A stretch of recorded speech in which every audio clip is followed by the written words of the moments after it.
A millionaire hires a homeless woman for surrogacy, but her identity shocks him. It was an evening like any other for Charles Devereaux, yet the weight of silence in his mansion was more oppressive than usual. The sprawling estate was immaculate, with polished floors that gleamed under the soft golden glow of crystal chandeliers. Every inch of the house exuded wealth, from the intricate carvings on the mahogany furniture to the priceless art adorning the walls. And yet Charles felt none of it. He sat in his study, nursing a glass of brandy, staring at a stack of papers that symbolized both his triumph and his torment. At 52, Charles had everything he had once dreamed of: wealth, power, and influence. He was the CEO of Devereaux Enterprises, a conglomerate that dominated industries ranging from real estate to luxury goods. His name alone could open doors others spent lifetimes knocking on. Yet, as he swirled the amber liquid in his glass, all he could think about was the empty echo that greeted him in every corner of his home. Legacy. The word haunted him. He had built an empire, but what was it all for if there was no one to carry it forward? His marriage had ended in a bitter divorce years ago, and his attempts at dating had been superficial at best. He had no children, no heir to inherit the fruits of his labor. This reality gnawed at him, and he knew he had to act before it was too late. A sharp knock on the door interrupted his thoughts. Charles glanced up, his expression hardening as his personal lawyer, Richard Maynard, entered the room. Richard was an older man, impeccably dressed, with a demeanor as sharp as his tailored suits. "Good evening, Charles," Richard began, placing a slim leather portfolio on the desk. "I've finalized the details for the arrangement we discussed." Charles leaned back in his chair, his piercing blue eyes fixed on the lawyer. "And? What did you find?" Richard opened the portfolio, revealing a stack of profiles. "I've identified several candidates who meet your requirements." Discretion was, of course, our top priority. These women have been thoroughly vetted. No ties to the media, no risk of public exposure. Ideal candidates for surrogacy. Charles's gaze fell on the profiles, but he didn't reach for them. Instead, he gestured for Richard to explain further. "We focused on women who are not only healthy but also in need of financial support," Richard continued. "This ensures their motivation aligns with the arrangement. You'll find everything you need in these dossiers." Charles finally picked up the first profile, his expression impassive as he flipped through the pages. The candidates were young, healthy, and, above all, anonymous. Yet none of them struck him as remarkable. He set the papers down with a sigh. "None of these feel right. There's something too transactional about all of this." Richard raised an eyebrow. "With all due respect, Charles, this is a transactional arrangement. The goal is to secure an heir, nothing more." Charles didn't respond immediately. His mind was elsewhere, grappling with the idea of bringing a life into the world under such cold circumstances. But his pragmatism won out. "Very well. Proceed with the one you believe is the best fit." Richard hesitated, then slid a separate folder toward Charles. "There is one more candidate, though her circumstances are unconventional. She's not like the others." Charles opened the folder, and for the first time that evening, his interest was piqued. The photograph showed a young woman with sharp features and piercing eyes, her dark hair tied back in a simple braid. Her name was Ella Monroe. The accompanying notes revealed that she was homeless, living in a shelter downtown, but her medical records were impeccable. "A homeless woman?" Charles's tone was skeptical. "Yes," Richard admitted, "but she's well educated. Her background suggests she wasn't always in this position. There's an air of mystery about her. She could be exactly what you're looking for, someone with nothing to lose but everything to gain." Charles studied the photograph again, intrigued despite himself. "Arrange a meeting. I want to speak with her." The next morning, Ella sat in the corner of the shelter, clutching a battered book she had found in a donation bin. She had always loved to read, and the pages provided a brief escape from the harsh reality of her life. Around her, the shelter bustled with activity. Volunteers handed out meals, while children played in the background. Ella tried to keep to herself, blending into the shadows as much as possible. Her life hadn't always been like this. There was a time when she had a home, a family, and a future that seemed bright. But life had a way of unraveling in the most unexpected ways. Now, her days were a cycle of survival, her nights spent wondering if she would ever find a way out. "Miss Monroe?" The voice startled her, and she looked up to see a man in a crisp suit standing before her. He was clearly out of place in the shelter, his polished appearance stark against the worn walls and tattered furniture. "Yes," she replied cautiously. "My name is Richard Maynard. I represent Mr. Charles Devereux. He would like to meet with you to discuss an opportunity." Ella's brow furrowed. "What kind of opportunity?" "It's best if Mr. Devereux explains in person," Richard said, his tone polite but firm. "If you're interested, transportation has been arranged." Ella hesitated. It wasn't every day that someone like Charles Devereux sought out someone like her. Curiosity warred with caution, but in the end, she nodded. "All right, I'll hear him out." The ride to Charles's estate was surreal. Ella sat in the back of a sleek black car, her hands gripping the edges of her seat as the city gave way to sprawling suburbs and, eventually, the gated community where the Devereux mansion stood. When the car finally stopped, she stepped out, her breath hitching at the sight before her. The mansion was a testament to opulence, its grand facade framed by meticulously manicured gardens. Ella felt a pang of unease as she walked toward the entrance, escorted by a butler who treated her with detached professionalism. Inside, Charles waited in the study, his demeanor as polished as his surroundings. When Ella entered, their eyes met, and for a moment, neither spoke. There was something about her, something in the way she carried herself, that was both disarming and familiar. "Miss Monroe," Charles said finally, gesturing for her to sit. "Thank you for coming." Ella sat down, her posture guarded but composed. "I'm curious about why I'm here, Mr. Devereux." Charles studied her for a moment before replying. "I won't waste your time. I'm in need of a surrogate, and I believe you may be the right person for the role." Ella blinked, taken aback by his bluntness. "A surrogate? You want me to carry your child?" "Yes," Charles said, his tone measured. "In return, you'll be compensated generously. Enough to start a new life, if that's what you choose." Ella's first instinct was to refuse. The idea was overwhelming, and yet, the promise of a fresh start was tempting. "Why me?" Charles hesitated as if weighing his words. "Let's just say there's something about you that stands out. I believe you're capable of handling this responsibility." Ella's eyes narrowed. She didn't trust his smooth words, but she couldn't deny the opportunity he was offering. "I'll need time to think about it." "Of course," Charles said, standing as if to signal the end of the meeting. "Take all the time you need. But know this, opportunities like this don't come often." Ella walked out of the study feeling like the air had shifted around her. The butler escorted her back to the waiting car, and she barely registered the lush surroundings of the estate as the vehicle pulled away from the driveway. Her mind was reeling. A proposition like this, so strange, so out of the realm of her current reality, had her questioning everything. The car glided smoothly through the streets, and Ella stared out of the window, her thoughts tangling and untangling. How did Charles Devereux, of all people, find her? She wasn't naive. She understood that he had probably gone through great lengths to vet candidates, but why her? A homeless woman with a past she'd rather keep buried? By the time the car stopped in front of the shelter, Ella's resolve had hardened. She needed to know more before making any decisions. As she stepped out, she thanked the driver curtly and hurried inside, retreating to the corner where she often found solace. The book she had been reading earlier lay forgotten as she replayed the conversation in her mind. That night, Ella couldn't sleep. Her makeshift cot felt even harder than usual, and the noise of the shelter seemed to echo louder. She turned over, watching the shadows shift across the ceiling.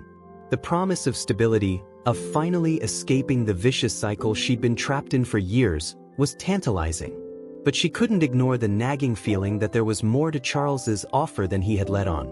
The next morning, as the shelter woke with its usual chaos, Ella made up her mind.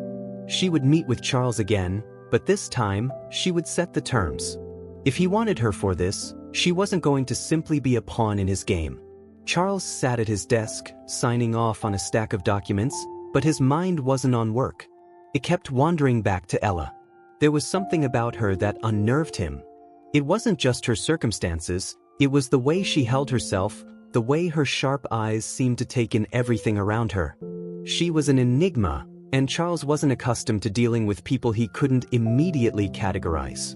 When Richard entered the study later that morning, Charles looked up, his expression expectant. "Well?" he asked. Richard adjusted his tie. "Miss Monroe has agreed to a second meeting. She'll be arriving this afternoon." Charles nodded, leaning back in his chair. "Good. Let's ensure she's comfortable." When Ella arrived, the butler led her to a smaller, more intimate sitting room. This time, the surroundings were less ostentatious. Soft lighting, warm tones, and plush furniture. It was clear Charles wanted to make her feel at ease. He stood as she entered, gesturing for her to sit across from him. "Miss Monroe," he said, his tone lighter than it had been during their first meeting. "Thank you for coming." "I'll be honest with you, Mr. Devereaux," Ella said, her voice steady. "I'm not here to agree. I'm here to ask questions." Charles raised an eyebrow, intrigued by her directness. "Of course. What would you like to know?" "Why me?" she asked, leaning forward slightly. "You have all the resources in the world. You could have picked anyone. Why choose a homeless woman? Don't tell me it's some noble gesture." A flicker of something, maybe amusement, maybe irritation, crossed Charles's face. "I won't pretend to be noble, Miss Monroe. My decision was practical. You're an ideal candidate. You're healthy, you're intelligent, and your anonymity ensures discretion." Ella's lips tightened. "And what happens to me after? Once this child is born, what do you expect me to do? Disappear?" Charles hesitated. He hadn't given much thought to what would happen after the arrangement was fulfilled. "That would be your choice. You'll be compensated enough to start over." Ella's gaze didn't waver. "And you think that's enough? Money doesn't erase the fact that you're asking me to carry a life and then walk away from it." Charles frowned. "I'm offering you a way out of your current situation. If you don't want it, you're free to say no." The room fell silent for a moment. Ella leaned back, crossing her arms. "I haven't said no. But if I do this, I'm not going to be some disposable surrogate you can forget about once you have your heir." Charles met her gaze, his jaw tightening. He wasn't used to being challenged, especially not by someone he had approached as a last resort. And yet, there was a part of him, buried deep beneath his carefully cultivated exterior, that respected her tenacity. "Very well," he said finally. "What do you propose?" Ella hesitated. She hadn't expected him to yield so quickly. "I want assurances. I want to be treated with dignity. And I want to be involved in this child's life, even if it's from a distance." Charles's eyes narrowed slightly. "You're asking for a lot." "You're asking for more," Ella countered. Another silence stretched between them, thick with unspoken tension. Finally, Charles nodded. "Fine. I'll have Richard draw up new terms. But let me be clear, once the child is born, their well-being will take precedence over everything else." Ella inclined her head. "That's all I want." Over the next few weeks, Ella moved into a guest house on the estate.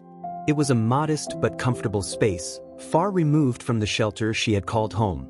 The staff were polite but distant, treating her presence as an inconvenience they were obligated to tolerate. Ella ignored their stares and whispers, focusing instead on preparing herself for what lay ahead. Charles, meanwhile, kept his distance. He busied himself with work, but every now and then, he found himself glancing out of his study window toward the guest house. He couldn't help but wonder about Ella. Who was she really? And why did she seem so familiar? One evening, unable to resist his curiosity, Charles decided to visit the guest house. He knocked on the door and Ella opened it, her expression a mix of surprise and wariness. "Mr. Devereaux," she said, stepping aside to let him in. "This is unexpected." "I wanted to check on you," Charles said, his tone carefully neutral. "How are you settling in?" Ella gestured toward the small but cozy living room. "As well as I can, I suppose. It's a far cry from where I was a month ago." Charles nodded, glancing around the room. It was sparse, but it had a warmth that his own mansion lacked. His gaze fell on a book lying open on the coffee table. "You like to read?" Ella followed his gaze, then shrugged. "It helps pass the time." Charles picked up the book, flipping through the pages. This was one of my father's favorites, he said, almost to himself. Ella's expression shifted, but she quickly masked it. It's a classic, she said evenly. Charles looked at her, studying her face. You're an enigma, Miss Monroe. You carry yourself like someone who's known better days. Ella met his gaze, her eyes unwavering. We all have a past, Mr. Devereaux. Some of us just prefer to leave it behind. Something in her tone struck a chord with Charles. For a moment, he considered pressing her further, but he decided against it. Instead, he set the book down and said, "If there's anything you need, let the staff know." "Thank you," Ella said, her tone polite but distant. As Charles left the guest house and walked back to the main house, he couldn't shake the feeling that Ella was hiding something. The question was, what? Ella settled into her new life at the estate, though she remained cautious. The guest house provided a level of comfort she hadn't experienced in years, but it also came with a constant reminder of her precarious position. She knew she was being watched, not just by the household staff but by Charles himself. His curiosity about her was palpable, though he kept his distance. Days turned into weeks, and Ella tried to find a rhythm. She spent her mornings walking the estate's gardens, marveling at the carefully curated beauty that seemed worlds away from the harsh streets she had once called home. In the afternoons, she read voraciously, immersing herself in books she borrowed from the estate's expansive library. The solitude was a stark contrast to the chaos of the shelter, but it gave her time to think. Too much time, perhaps. One afternoon, as she sat by the window of the guest house, she noticed Charles standing by the garden fountain. He was on the phone, his sharp tone carrying even through the glass. He gestured emphatically, his frustration evident. Ella watched him for a moment before turning away, but not before a thought crossed her mind. Despite all his wealth, Charles Devereaux seemed as lonely as she was. That evening, as Ella prepared dinner in the small kitchen of the guest house, there was a knock at the door. She wiped her hands on a dish towel and opened it to find Charles standing there, his expression unreadable. "Good evening," he said. "I hope I'm not interrupting." Ella raised an eyebrow. "What can I do for you, Mr. Devereaux?" He hesitated for a moment before stepping inside. "I thought we could talk. Get to know each other better. After all, this arrangement ties us together in a way most people wouldn't understand." Ella gestured toward the small dining table. "Would you like some tea? Or are you here strictly for conversation?" "Tea would be fine," Charles said, his tone formal but polite. As Ella busied herself in the kitchen, Charles sat at the table, his gaze wandering around the room. It was modestly furnished, yet it had a warmth that the main house lacked. He noticed a stack of books on a side table, their spines worn from use. "You read a lot," he remarked. "It's one of the few things I've been able to hold on to," Ella replied as she set a cup of tea in front of him. "Books have a way of grounding you, no matter where you are." Charles nodded, sipping his tea. "I've always admired people who can lose themselves in a book. I've never had the patience for it." "That doesn't surprise me," Ella said, a hint of a smile playing on her lips. "You strike me as someone who's always in control. Always thinking about the next move." Charles tilted his head, studying her. "And what about you? You seem composed, but I get the sense that there's a storm beneath the surface." Ella's smile faded. "We all have our storms, Mr. Devereaux. Some are just better at hiding them." For a moment, neither of them spoke. The silence was heavy but not uncomfortable. Charles set his cup down, leaning forward slightly. "Tell me about yourself, Ella. Not the surface-level details, but the real story. Who are you?" Ella met his gaze, her expression guarded. "That depends. Do you want the truth, or do you want the version that fits your narrative?" "The truth," Charles said without hesitation.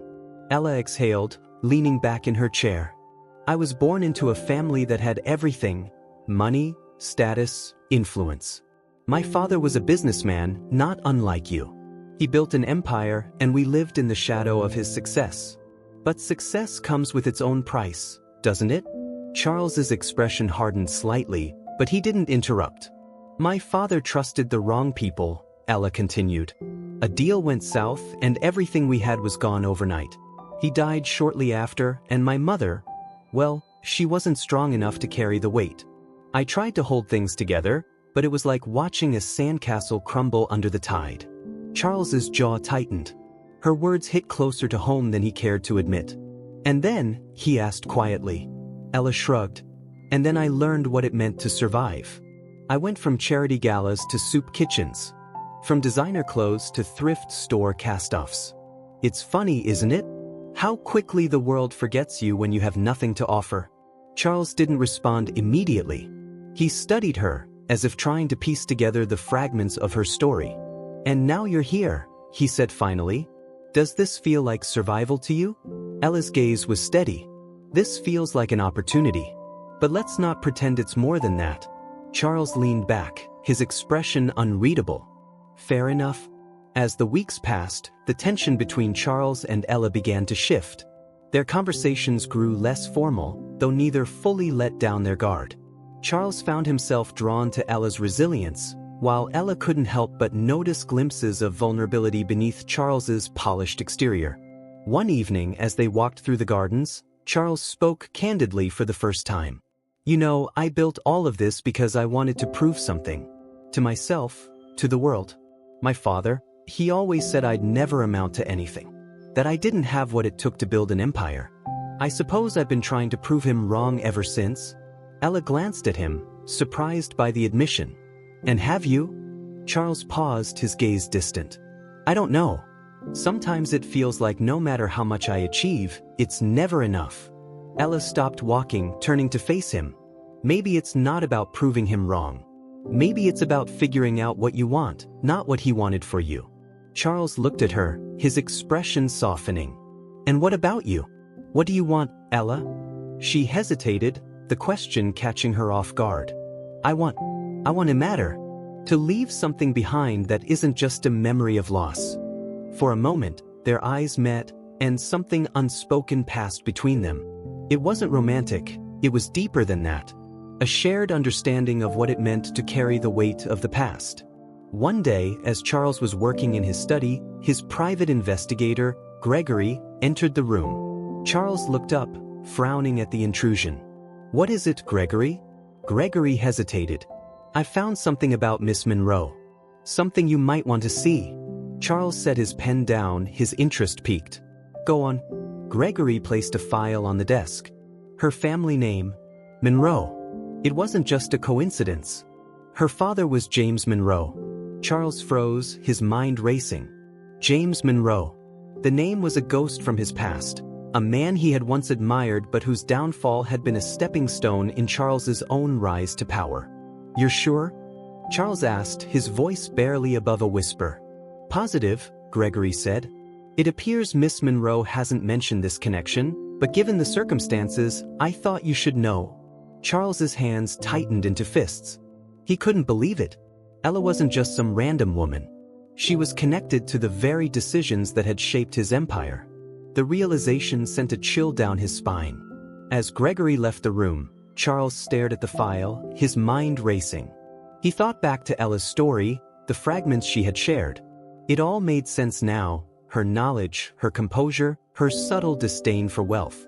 She wasn't here by coincidence. She had come into his life for a reason. That evening, as Ella sat in the guest house, there was a knock at the door. She opened it to find Charles standing there, his expression colder than she had ever seen. "We need to talk," he said. Ella stepped aside, her heart pounding. "What's this about?" Charles entered the room, holding the file. "Your name? Monroe. Why didn't you tell me?" Ella's face paled. She knew this moment would come, but she wasn't prepared for it. "Because I didn't think it mattered." "It matters," Charles said sharply. "Your father, he was a part of my past. A part I've tried to forget." Ella's voice was quiet but firm. "And now you know. What are you going to do about it?" Charles stood in the center of Ella's small living room, his imposing frame casting long shadows under the dim light. He stared at her with a mix of anger and disbelief. The file in his hand felt heavier than it should have, laden with years of guilt he had long buried. Ella met his gaze, her expression carefully blank. She had spent years preparing for this confrontation, but now that it was here, she felt exposed, as though Charles's presence alone could unravel everything she had worked to rebuild. "You lied to me," Charles said finally, his voice low but sharp. You came into my home, into my life, knowing exactly who I was. And you said nothing. I didn't lie, Ella replied calmly. I simply didn't tell you everything. There's a difference. Charles's jaw tightened. Don't play games with me. You knew I had dealings with your father. You knew what happened. And still, you chose to take part in this arrangement. Ella crossed her arms, her posture defensive but steady. Yes, I knew. And maybe I had my reasons for keeping quiet. Charles shook his head, letting out a bitter laugh. Reasons? What reasons could possibly justify this? Were you planning to blackmail me? Expose me?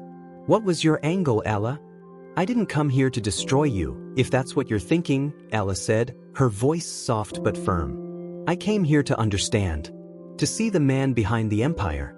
The man who indirectly tore my family apart. Her words hung in the air, heavy and unyielding. For a moment, Charles couldn't find the words to respond. The accusation stung, not because it was unfair, but because he knew deep down that it was true. Your father, Charles began, his tone uncertain. He was a good man, but he made mistakes. He trusted the wrong people, and you were one of those people, Ella said, cutting him off. Her voice trembled slightly, but she held her ground. You took advantage of his vulnerability.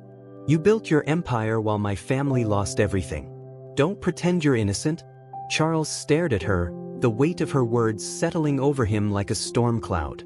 He had spent years justifying his actions, telling himself that business was business, and that the losses of others were simply collateral damage. But hearing it from Ella, seeing the pain in her eyes, made those justifications feel hollow. I didn't know. Charles began, but Ella interrupted him again. You didn't care, she said, her voice rising. You didn't care what happened to us, as long as you came out on top. My father died blaming himself for his failures, but the truth is, he wasn't the only one at fault. Charles's hands clenched into fists at his sides.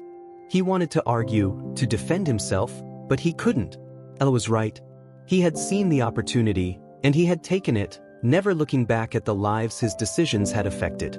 What do you want from me? Charles asked finally, his voice raw. An apology? Revenge?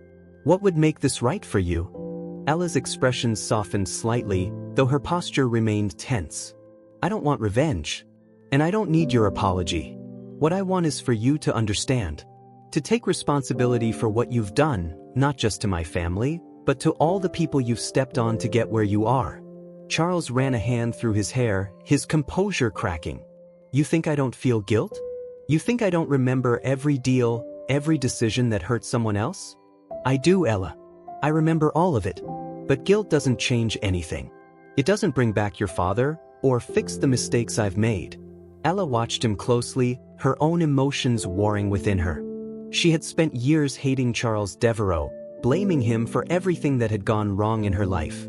But now, standing here in front of him, she saw a man who was as flawed and broken as anyone else.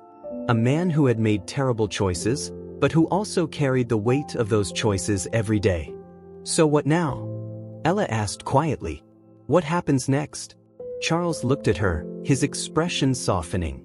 For the first time, he saw Ella not as an adversary, but as a person, someone who had suffered because of his actions, but who had also survived and fought to reclaim her life. I don't know, Charles admitted. But I know this, I want to make things right.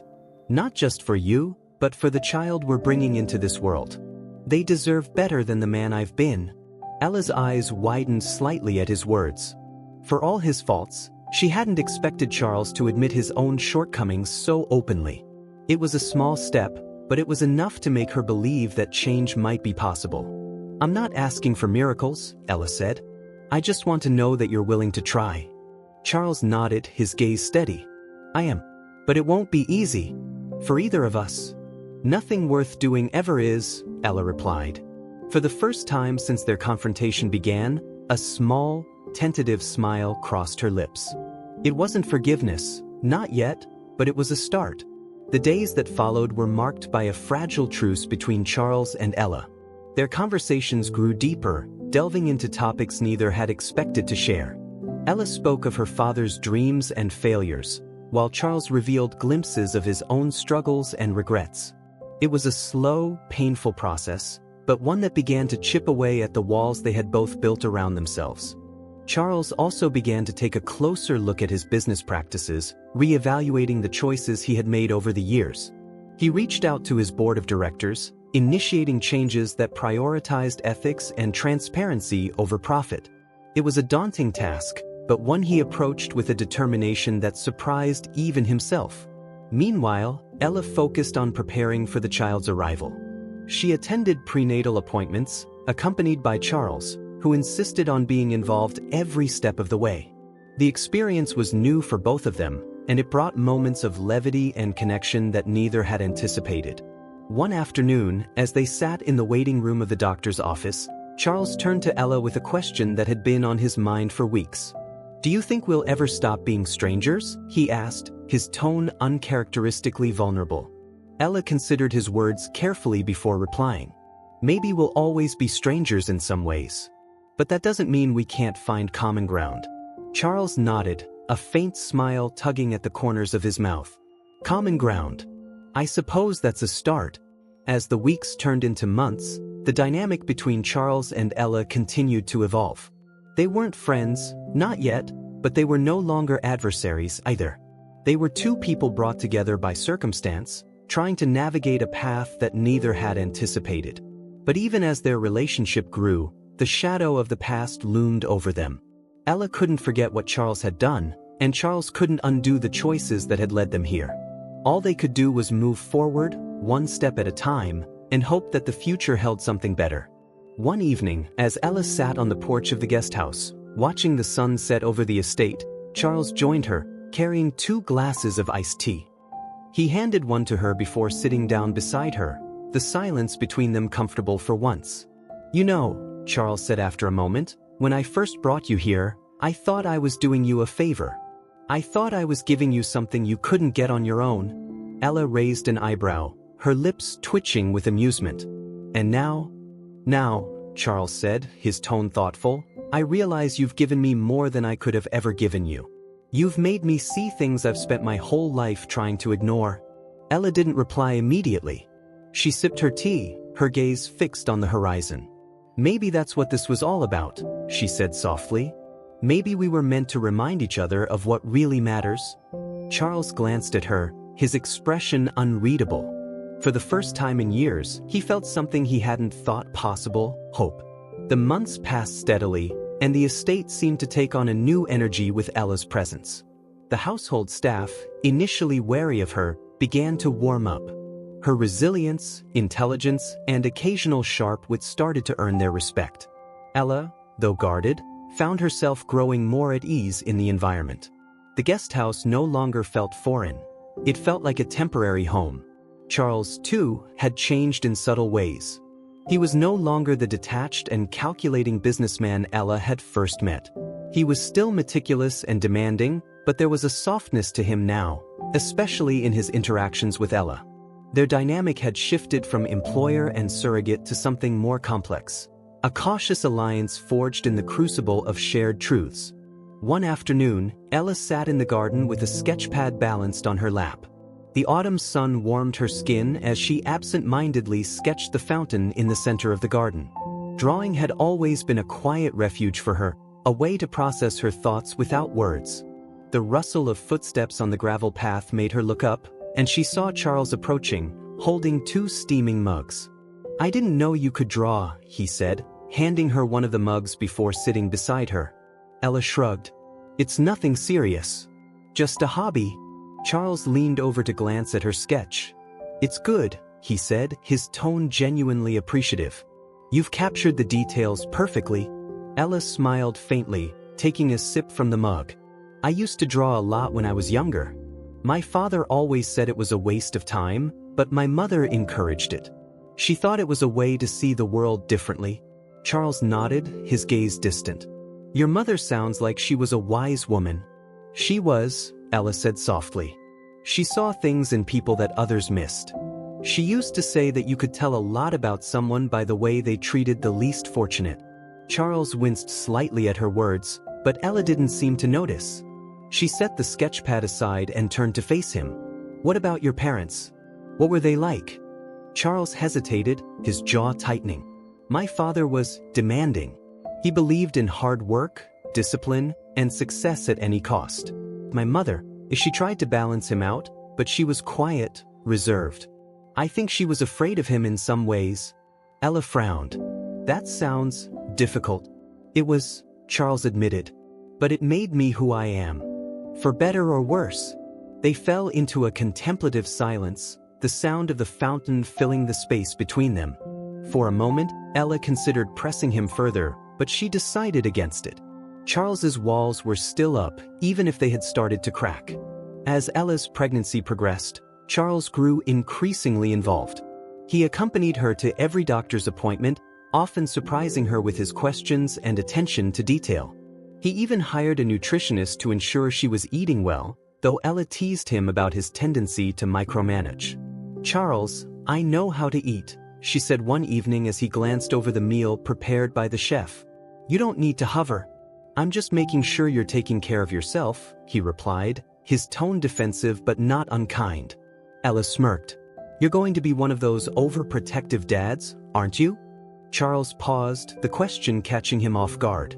He hadn't allowed himself to think too much about what kind of father he would be. The idea both excited and terrified him. "Maybe," he said finally. "But is that such a bad thing?" "No," Ella admitted, her smile softening. "It's not." One evening, as Ella sat in the library with a book, she heard the sound of voices coming from the hallway. She recognized Charles's voice, but the other was unfamiliar. Curious, she set the book down and quietly approached the door. "She's not who she seems," the stranger was saying, his tone sharp and insistent. "You need to think about the risks, Charles. This woman has a past, one she didn't disclose to you." Ella's heart sank. She didn't need to guess who they were talking about. "I know her past," Charles replied, his voice calm but firm. "And I don't need your advice on how to handle it." "You're being naive," the man said. "She could be using you, manipulating you." Charles's voice turned icy. "That's enough. Ella has done nothing but fulfill her part of this arrangement. If you can't respect that, then leave." There was a tense pause before the sound of footsteps echoed down the hallway. Ella quickly retreated to the library, her heart pounding. She sat down and picked up her book, though the words blurred as her thoughts raced. When Charles entered a few moments later, she forced herself to appear calm. He hesitated in the doorway, as though debating whether to say something, but then he walked over and sat across from her. "You heard," he said simply. Ella looked up, her expression carefully neutral. "I didn't mean to eavesdrop." Charles sighed, rubbing the bridge of his nose. "That was Gregory." "You concerned about our arrangement?" "Concerned," Ella repeated, her tone flat. "Or suspicious?" "Both," Charles admitted. "But it doesn't matter. I trust you, Ella. I don't care what Gregory thinks." His words took her by surprise. She had expected him to question her, to demand explanations or assurances. Instead, he had defended her. It was a small gesture, but it meant more to her than she cared to admit. "Thank you," she said quietly. Charles nodded, leaning back in his chair. "I know we've had our differences, but I believe in second chances. For both of us." Ella's chest tightened, a mixture of gratitude and guilt swirling within her. She had come to the estate with her own motives, but somewhere along the way, the lines had blurred. Charles was no longer the villain she had imagined him to be. He was flawed, yes, but he was also trying to be better, trying to make amends. For the first time, Ella allowed herself to hope that this story might not end in bitterness. As the due date approached, the estate buzzed with preparation. The nursery, which Charles had initially designed with cold precision, became a project he and Ella worked on together. She suggested soft, warm colors and practical furniture, while Charles insisted on adding touches of luxury, a delicate mobile made of crystal, a handcrafted rocking chair from Italy. "It's too much," Ella said one day as they stood in the completed nursery, her hands resting on her rounded belly. "It's never too much," Charles replied. "This child deserves the best." Ella shook her head, smiling despite herself. "You're impossible. And you're stubborn," Charles countered, though his tone was light. Their banter was interrupted by a sudden sharp pain in Ella's abdomen. She gasped, clutching her stomach as her knees buckled. Charles was at her side in an instant, his expression panicked. "Are you all right?" he asked, his voice trembling. "I think," Ella grimaced, breathing heavily. "I think it's time." The drive to the hospital was a blur. Charles stayed by Ella's side the entire time, holding her hand and murmuring reassurances even as his own nerves threatened to overwhelm him. When they arrived, the medical staff whisked Ella away, and Charles was left pacing the waiting room, his mind racing. Hours passed, each one stretching into an eternity. Finally, a nurse appeared, her expression calm and reassuring. "Mr. Devereaux," she said. "You can see her now." Charles followed her to the room, his heart pounding. When he stepped inside, he saw Ella lying in the hospital bed, her face pale but radiant. In her arms was a tiny bundle swaddled in a soft blanket. "Charles," Ella said, her voice soft but steady. "Meet your daughter." Charles approached slowly, his breath catching as he gazed down at the baby. She was perfect, tiny fingers curled into fists, her eyes closed in peaceful slumber. For a moment, all the noise and chaos of the world faded away, leaving only this small, fragile life. "She's beautiful," he whispered, his voice thick with emotion. Ella smiled, tears glistening in her eyes. "She's yours." Charles reached out, gently taking the baby from Ella's arms. He cradled her carefully as though she were made of glass. In that moment, he felt something shift within him. A weight he hadn't realized he was carrying began to lift. For the first time in years, Charles Devereaux felt whole. The days that followed the birth of his daughter were unlike anything Charles had experienced before. The vast mansion, once echoing with emptiness, was now filled with the faint cries of a newborn and the soft hum of Ella's voice as she soothed her. The nursery became the heart of the home, its warm colors and gentle light a stark contrast to the cold opulence that defined the rest of the estate. Charles found himself drawn to the nursery more often than he expected. At first, it was curiosity, a need to see his daughter, to understand this tiny, fragile life that had suddenly become the center of his world. But soon, it became something more. He would sit beside the crib, watching her sleep, marveling at the way her small chest rose and fell with each breath. It was a humbling experience, one that forced him to confront feelings he had buried for years. Ella noticed the change in him, though she said nothing. She, too, had been changed by the experience. The pregnancy had been physically demanding, but the emotional toll had been even greater. Now, holding the child she had carried for 9 months, she felt a connection she hadn't anticipated. She told herself that she had agreed to this arrangement with clear terms, but the reality was far more complicated. One afternoon, as Ella sat in the rocking chair, gently swaying with the baby in her arms, Charles entered the nursery. He hesitated in the doorway, his usual confidence replaced by something softer, more uncertain. "Do you want to hold her?" Ella asked, her voice quiet.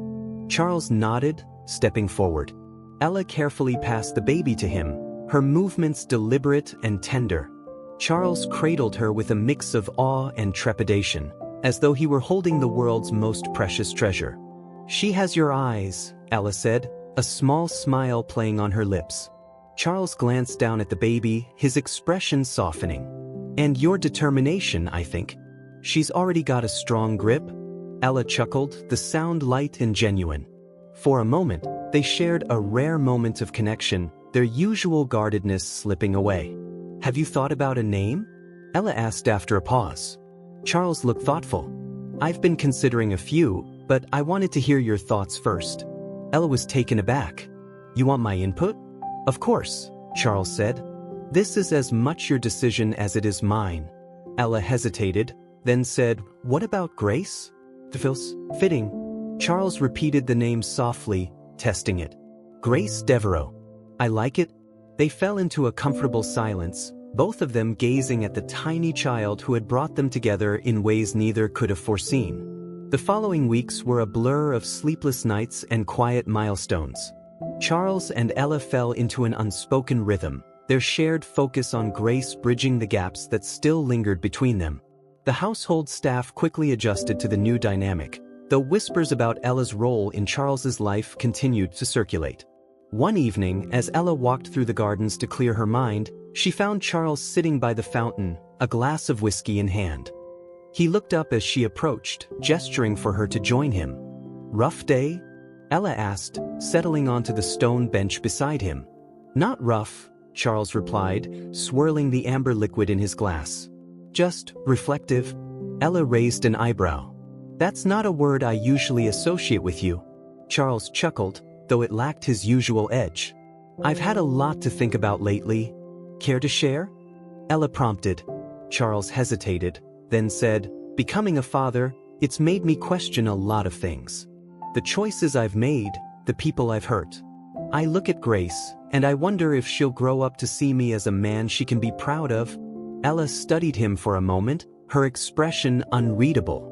"You've made mistakes, Charles. Big ones. But I've seen you try to be better. That's more than most people can say." Her words caught him off guard, and for a moment, he said nothing. Finally, he nodded, his gaze distant. "Thank you. That means more than you know." They sat in silence for a while, the sound of the fountain filling the space between them. It was a moment of quiet understanding, a fragile truce in the midst of their complicated relationship. As the months passed, Grace grew into a vibrant, curious child, her laughter filling the once empty halls of the mansion. Charles doted on her, surprising even himself with how quickly he had embraced fatherhood. He attended every milestone with unwavering attention, from her first smile to her first wobbly steps. Ella, too, found herself deeply attached to Grace. She had told herself from the beginning that she would keep her emotions in check, that she would fulfill her role as a surrogate and nothing more. But Grace had a way of breaking through her defenses, her innocence and joy a balm to wounds Ella hadn't realized were still raw. One afternoon, as Ella watched Grace toddle across the nursery floor, Charles entered the room. He paused in the doorway, watching the scene with a soft smile. "She's fearless," he said, his voice filled with pride. Ella glanced up, her own smile mirroring his. "She gets that from you."